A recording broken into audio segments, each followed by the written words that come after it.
کلام د باری تعالی دی، خو ربط به خامخا بیانېږي د باری تعالی کلام چې وي نو دا په شان د ملغلرو دی، او ملغلرې چې یو بل سره پیلې شوي نو دا مزه کوي. نو په هغې کې دی وایي چې سورة اللهب ته نه مخکې دی، هغې نه بعد دا سورة الاخلاص ولې مقرر کړی شو؟ هغې وجه دا ده چې په سورة اللهب کې الله تعالی خپل طاقت وښودو چې تبت یدا ابي لهب وتب، دومره زورور ذات دی چې د ابو لهب له به لاسونه ماتوي.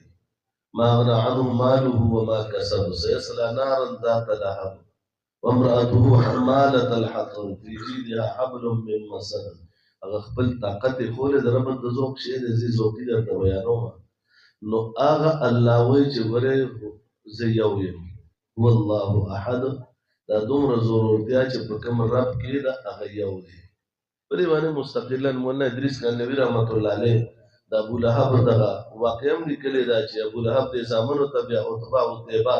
هغه بیا په کوم انداز مردار شوي دي، ابو لهب څنګه مردار شوی دی، هغه یو جدا بحث دی. بیا د صفا په ډیرې باندې د بحث سو امام الانبیاء اعلان کوم یو کړو، او د بحث دی هغه طرف ته تلو ضرورت هم نشته، چونکې سورة الاخلاص خبره ده. نو الله په دې کې وښوده چې زه یو یم. دویمه خبره ده شان نزول یې څه دی؟ نو شان نزول یې دا دی چې دا مشرکین چې دا راغلل یهود ورته چل ښولو، امام الانبیاء صلی الله علیه وسلم ته ویل ستا خدای د څه نه جوړ دی؟ چونکې مشرکین چې نو دي خدایانو چېرته به یې د کجوري نه جوړ کړی و، چېرته به یې د ګټې نه جوړ کړی و. مولانا قاسم نانوتوي رحمت الله علیه تمدیان سرسودي د آریا سماج مصنف و، سکیار پرتاش کتاب یې لیکلی دی هندوستان کې. هغه مولانا قاسم نانوتوي ته ویلي زما کعبه ستا کعبه د ګټې ده، زما بت د ګټې دی، تم ګټې ته سجده کوې، زم ګټې ته سجده کوم، ما او تا کې فرق څه دی؟ لیکن قاسم نانوتوي عجیبه جواب ورکړو، ورته ویې کعبه زما دپاره مسجد له نه ده، مسجد الیه ده. کعبه زما دپاره مسجد له نه ده، مسجد الیه ده. څه مطلب؟ زه کعبې ته سجده نه کوم، په طرف د کعبې سجده کوم. زموږ ټول خلک هم په دې نه پوهېږي، دا بعضې مسلې که علماو د مجالسو ته راځي انشاءالله پوهه به پرې وي. مولانا قاسم نانوتوي دا جواب چې ورکړو لکه موږ نیت تړو، موږ اوس مازدیګر مونځ کولو، ما مونځ نه و کړی، نو زه بره لاړم، زه بره به خپله جمع وکړو، بیا به تاسو نه راکوړ شئ. موږ وایو نیت مې وکړه زړه د خلاصه 4 رکعته فرض د دې مازدیګر په دې حاضر وخت په دې حاضر امام پسې، نو موږ وایو مخ مې د کعبې شریفې په طرف کړ، الله اکبر، مخ مې کعبې ته کړی دی، سجده مې کعبې ته نه ده، سجده زموږ الله ته ده. ځکه موږ ته قرآن کې وایي واعبدوا ربکم ولا تشرکوا به شیئا. نو موږ هندوان سوال کوي، هغوی وایي فولي وجهک شطر المسجد الحرام. نو موږ وایو دا خو ذکر د وجهې دی، د سجدې خو نه دی. ظالمانو دومره نه پوهېږي. نو موږ سجده چې ده د الله ته کوو، په طرف د کعبې باندې کوو. نو د هغې دا سوال و چې ستاسو خدای د څه نه جوړ دی؟ نو د هغې خدایان خو د هر څه نه جوړ دي. کالي چرن چې ده نو دا یو تور لرګي نه جوړه کړي. ما په هندوانو سره یو ځل بحث کېدو، بیا په خپله هغې ما ته اقرار وکړو، هغه بوت یې راته وښودو کالي چرن، هغه نه ولاندې د اتوار په ورځ به ترېنه څاڅکې کېدلې، د دوهرې نه به د روپیو څاڅکې کېدو.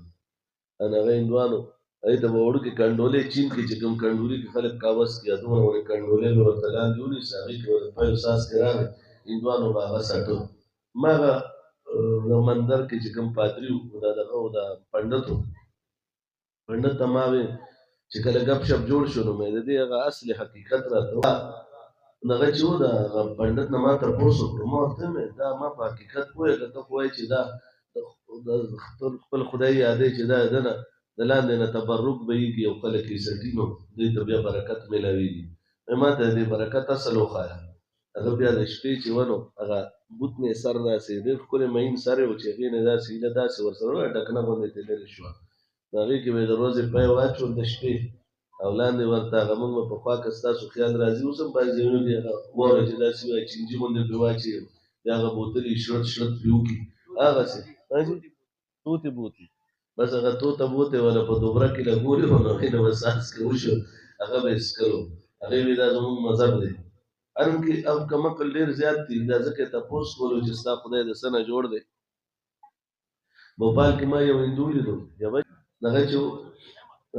ما ولیده یو کټوۍ غوندې ورسره وه، داسې لوښې ورسره وه، غوا د غوا پسې ګرځئ. ما هغه کسانو داسې شکي شوم، ما هغې ته ویل یاره دی خو دی غوا دی متیاز ورپسې نه یې روان. जब गुरु है चेयरसी हुआ अपन भी इंतजार करेंगे है मुसलमान रहता हो इंडिया वाले में मैं अपन भी करेंगे अजल दलाल मगर कंडोले और तौरी सड़े बस देखो मुतवजह शड़ शड़े उकड़ो اما تیازی غوا اوس فسق په ولاړ دی او داسې په شوق اوس کړه دلته خلک پیپسي چیز کی نو ما وی مې دا اوس د مذهب ګناه دی یو ملحد ما سره باس چالو دی اوس هم دا د ما سره سوالات نورم راغلي دي ما لا جوابونه دا غي ورکړي نه دي فارغ شوی نه هغه ما ته وی دغه دی د مذهب مقصد څه دی ما هغه ته وی مې اول خو ته ما په دې پوهېږې چې ته مذهب وایې څه ته اگر ته ما نه د یو څیز مقصد تپوس کې د هغې په معنا خو ما پوهېږه که نه چې ته مذهب څه ته وایې داسې بیا هغه سوال کوي وایي چې دا ته د کله نه مسلمان او که چېرې مسلمان د پیدایشي نو ولې پیدایشي مسلمان او بیا دویمه خبره ده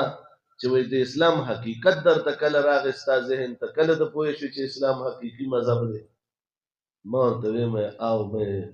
ایز مسلمان پیدایشي مسلمان چې دی هغه دا دلیل کافي دی په ټوله دنیا کې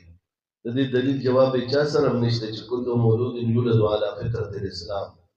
هر یو زمونږ بچی چې پیدا کېږي هغه په فطرت د اسلام پیدا کېږي او که ته وایې د اسلام حقیقت کله نه ته په دې پوه شو چې دا بالکل حق مذهب دی نو مې دغسې خو زمونږ په اعتماد بلا دلیل دی که یو سړی دلیل غواړي نو هغه بیا دا دی چې مونږ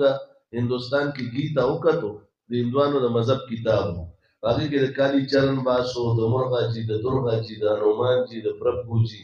شنکر میا د ټولو تذکره پکې و شنکر میا باره کې چې سوي د زنانو مجلس ته ځان خبرې کولې نشم چې هندوان خپل کوم اقرار کوي بهر حال دا گیتا کتاب دی نو چې کله چین ته لاړو په چین کې مغه بت ته سجده کوونکی اوس دا کتاب جدا او هغه کې د بت تعریف جدا او جاپان کې ټیمپلو ته لاړو دا جدا نو مې دم بو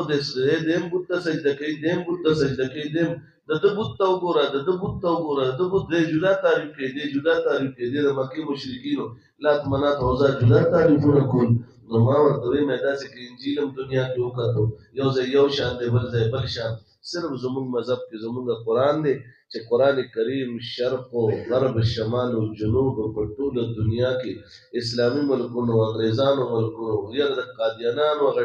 دغه ته مرزاړو ته ورشه قرآن بدل ته دغه یو دی